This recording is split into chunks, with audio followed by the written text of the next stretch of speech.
Tema: diálogo social y situación de los trabajadores del sector construcción frente al COVID-19. Ponente: Luis Villanueva, secretario general de la Federación de Trabajadores en Construcción Civil del Perú. Realizado el miércoles 2 de diciembre del 2020 en el conversatorio virtual El diálogo social y los retos derivados del COVID-19. Para señalar sobre el aporte del diálogo social a la sostenibilidad laboral en tiempos de pandemia, me voy a referir al sector de la construcción. Yo partiré señalando en esta parte que los trabajadores de la actividad de la construcción tenemos un régimen laboral especial que tiene dos características. Primero, la eventualidad y segundo, la ubicación relativa del centro de trabajo. La eventualidad porque se señala porque el vínculo laboral solo dura el tiempo que demore en ejecutarse la obra o parte de la obra para el cual fue contratado el trabajador. Y la ubicación relativa está referida a que no existe un lugar fijo donde se establece el centro de trabajo. Este lugar permanece mientras dura la obra. Cuando termina la obra se traslada a otra obra, a otro centro de trabajo. Eso va variando de acuerdo al lugar donde se ejecuta la obra. Entonces también quiero señalar para ubicarnos que el régimen salarial y las condiciones de trabajo del sector de la construcción se regulan mediante convenios colectivos de trabajo, que los suscribimos anualmente con la representación empresarial, con CAPECO.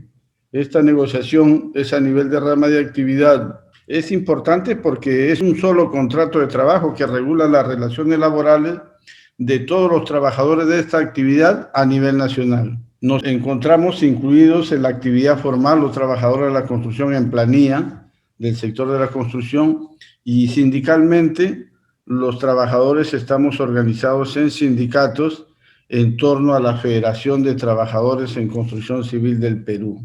¿Cuáles fueron los efectos de la paralización de las obras desde el 16 de marzo? Primero, cuando se iniciaron estas restricciones y se dispone la paralización de las actividades a partir del 15 de marzo, aproximadamente 250,000 trabajadores que estábamos en obra, laborando, de los cuales alrededor de 100,000 estábamos en condiciones formales, en planilla. Todo eso fue una paralización en seco, es decir, que se perdió todo el empleo. Por eso nosotros decimos que el sector de la construcción fue el más afectado, donde se perdieron casi el 85% de los empleos formales. El segundo trimestre marcó una caída muy grande que fue del 72%. Para ese tiempo alrededor de 256,000 trabajadores dejaron laborar en Lima metropolitana solamente. Entonces podemos ver que con esta paralización sí hubo una afectación, no solamente para los trabajadores, también para las empresas. Ambos estuvimos perjudicados. Las empresas porque no facturaron, no tuvieron ingresos, y los trabajadores perdimos nuestro empleo, por lo tanto tampoco tuvimos ingresos. Y eso fue un atentado inclusive contra la subsistencia de los trabajadores y sus familiares. ¿Por qué dijimos que fue un atentado contra los trabajadores y sus familiares y que peligró la subsistencia? Porque los trabajadores de la construcción no fuimos beneficiarios de ninguna ayuda que había establecido el Estado para las poblaciones vulnerables. Fuimos excluidos de todos los tipos de bonos que otorgó el Estado. No tuve en cuenta y no consideró el régimen eventual al cual les pertenecemos los trabajadores de la construcción. Tampoco pudimos hacer uso de nuestra compensación por tiempo de servicio. ¿Por qué? Porque al ser un régimen especial, la compensación por tiempo de servicio o liquidación de los trabajadores de la construcción no se deposita en una cuenta como se hace para los trabajadores del régimen general. Se les paga a culminación de la obra o en muchos casos se ha implementado una mala cultura en algunos empresarios que pagan esa liquidación junto con los salarios de los trabajadores de forma semanal o quincenal, de tal manera que cuando la agarró a los trabajadores el 15 de marzo se quedaron en la calle prácticamente liquidados, de tal manera que también fue imposible la aplicación de la licencia con goce de haber, que se dispuso a través de un decreto de urgencia. Estamos en una situación de calamidad. Con la Cámara Peruana de la Construcción, ahí tuvimos un primer acuerdo, una primera coincidencia. Nos pusimos de acuerdo y vimos para que del fondo que administra el CENSICO se dispusiera manera de préstamo, más de 113 millones de soles, para que se diera un bono a los trabajadores de la construcción que estaban registrados en el Registro Nacional de los Trabajadores de la Construcción. Hubo coincidencia de varios sectores, pero sin embargo, el gobierno central a través del Ministerio de Economía y Finanzas se opuso.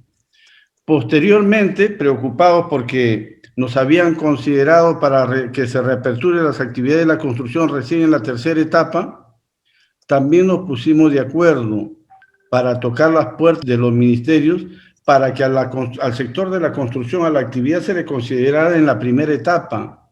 Y para ello coincidimos y desarrollamos, hicimos propuestas de los protocolos de bioseguridad, que era un requisito para que se obtenga esta apertura. También coincidimos en esa propuesta, protocolo de bioseguridad, que fue publicado posteriormente a través de una resolución ministerial.